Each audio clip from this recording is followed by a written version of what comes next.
journal des Jeux Olympiques. Oui, le journal des Jeux avec vous, Jérôme Lacroix. Bonjour Jérôme. Bonjour Maxime et bonjour à tous. Au sommaire, tapis rouge pour les cavaliers français, tapis vert pour Mayedine Mekissi et tapis tout court pour Tony Parker. Une 8e Marseillaise a retenti à Rio de Janeiro. La formidable histoire des cavaliers français, une nouvelle fois sacrés par équipe après le concours complet. C'est en saut d'obstacle que les Bleus ont décroché la médaille d'or olympique. Et contre toute attente, on va y revenir dans un instant. Mais d'abord, il s'est passé de belles choses sur les pistes d'athlétisme cette nuit. Avec un Christophe Lemaître qu'on n'avait plus entendu aussi joyeux depuis longtemps. Ah oui, 20 secondes 01, c'est le chrono grâce auquel le sprinter français s'est qualifié cette nuit pour la finale du 200 mètres, deuxième de sa série. Plus de 4 ans qu'il n'avait plus couru aussi vite. Celui qui avait émerveillé l'athlétisme mondial il y a quelques années, devenant le premier homme blanc à dévaler un 100 mètres en moins de 10 secondes, a vu une quasi-renaissance sur la piste Carioca. Ça allait bien, ça allait vite. Ça fait super plaisir de retrouver ça et c'est génial. J'ai l'impression de retrouver cette sensation de planer sur le 200, de manger cette dernière ligne droite comme j'ai l'habitude de faire et c'est fabuleux quoi, je suis super ravi. Je suis un peu dans le tour entre guillemets quoi, ça va envoyer quoi. Et la finale de ce 200 mètres, donc ça va envoyer, indique Christophe Lemaître, ce sera la nuit prochaine à 3h30 du matin. Lemaître a obtenu le 4e temps des demi-finales. Sur le papier, le podium est tout proche. Oui, sur le papier, parce que la médaille d'or, en revanche, sauf séisme, il y a peu de suspense. Alors oui, on voit mal comment la victoire pourrait échapper à la mégastar Usain Bolt, facilement qualifié, toujours avec le sourire. Il a plaisanté avec De Grasse, le Canadien. On le dit à chaque fois, mais il rigole et discute quasiment sur la ligne d'arrivée. Des petites mouches collées sur les dents à force d'aller aussi vite. Non, vous croyez pas. Bon, il a fini premier de sa série. Rappelons qu'il est en quête du triplé, comme au JO de Pékin et de Londres. 100 mètres, 200 mètres, 4 fois 100 mètres. À noter, Justin Gatlin, vice-champion olympique du 100 mètres, éliminé en demi-finale, c'est une surprise. Voilà qui toutefois va alléger le climat autour de l'Américain, tombé dans le passé pour dopage. Et justement à propos de dopage, un Français hier y est allé de sa petite pique à propos des Kenyans. Oui, c'est Mayedine Mekissi, le spécialiste donc du 3000 mètres steeple. Et dans sa discipline, Maxime, il faut remonter aux Jeux 1980 à Moscou pour trouver un champion d'une autre nationalité. 36 ans de domination ininterrompue encore hier lors de la finale. Ce pays plus que jamais dans le viseur des autorités mondiales depuis plusieurs semaines, soupçon de dopage de masse.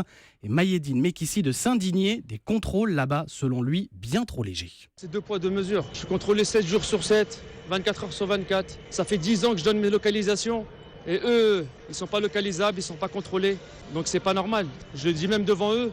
Eux, quand ils ont un contrôle inopiné, on les appelle 2 semaines avant. C'est des contrôles urinaires. Il n'y a pas de contrôle sanguin là-bas et je trouve que c'est pas normal. Et hier, c'est contre un Kenyan que Mekissi a déposé une réclamation après la finale. Initialement 4e, le Français a vu pendant la course Ezekiel Kemboy effectuer une foulée hors de la piste, ce qui constitue une faute. Requête acceptée par les autorités. Mekissi a été reclassé 3e, obtenant ainsi la médaille de bronze. Et le voilà, premier athlète tricolore à décrocher 3 médailles en 3 JO après l'argent de Pékin et Londres. Alors, on va faire les comptes. Combien de médailles pour les Bleus ce matin ? 31, dont 8 en or, la dernière en date dans le métal le plus précieux. Hier, une nouvelle fois, des cris de joie au centre olympique d'équitation. Et 4 montures qui vont avoir droit à leur belle récompense. C'était beau. Des carottes, des caresses, un bon massage. 4 chevaux montés successivement par Pénélope Leprévost, Kevin Stott, Roger-Yves Bost, 50 ans, et Philippe Rosier, dont le papa Marcel avait été sacré champion olympique en 76 à Montréal. Quelle belle histoire. Et Kitario. Oui, exactement. Les 4 magistraux apportent aujourd'hui l'or en saut d'obstacle par équipe. 3e médaille pour l'équitation française dans ces Jeux. Après l'or par équipe au concours complet et l'argent en individuel d'Astier-Nicolas. Cyril de la Morinerie, quel retour au premier plan. Ah oui, on peut parler de renaissance. Cela faisait 40 ans que l'équipe de France n'avait pu décrocher l'or olympique en saut d'obstacle par équipe. En fait, le déclic s'est produit il y a 4 ans au lendemain des Jeux de Londres, totalement raté. Ce 0 pointé a amené les dirigeants de l'équitation française à lancer un plan d'action, nom de code JOJEM, Jeux Olympiques, Jeux équestres mondiaux.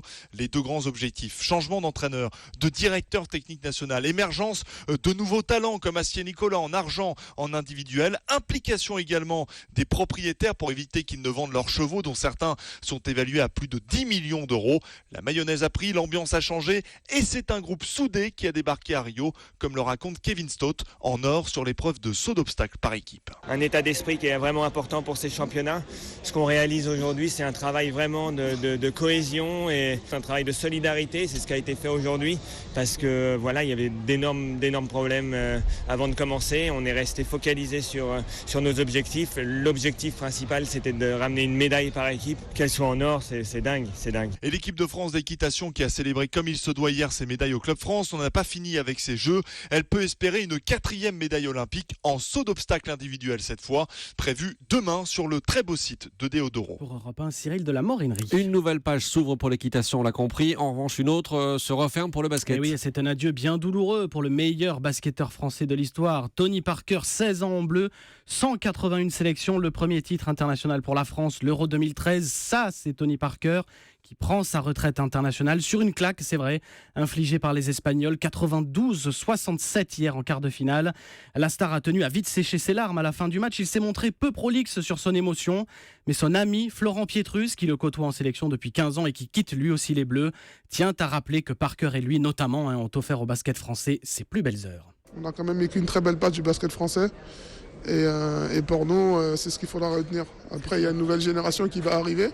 Donc ce sera à eux vraiment de prendre le relais et se servir de ce match pour continuer à avancer. Tony Parker qui poursuivra sa carrière de basketteur, mais en club seulement, avec San Antonio en NBA aux États-Unis. Une autre histoire franco-américaine aujourd'hui. Et on attend que les filles du basket nous offrent l'un des exploits les plus retentissants de l'histoire des Jeux. Éliminer les Américaines pour filer en finale. Ah oui, ça, ce serait fort. Alors énorme. C'est pas gagné, C'est le ce jeu serait des fort. États-Unis, omnipotente, quintuple championne en titre.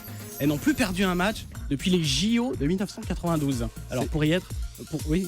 Non, c'est ce soir. C'est ce Oui, soir. voilà, pour y être, il faudra soit se coucher très tard, soit se lever très tôt, parce que c'est à minuit le coup d'envoi. C'est ce soir, on y sera. Merci beaucoup Jérôme Lacroix.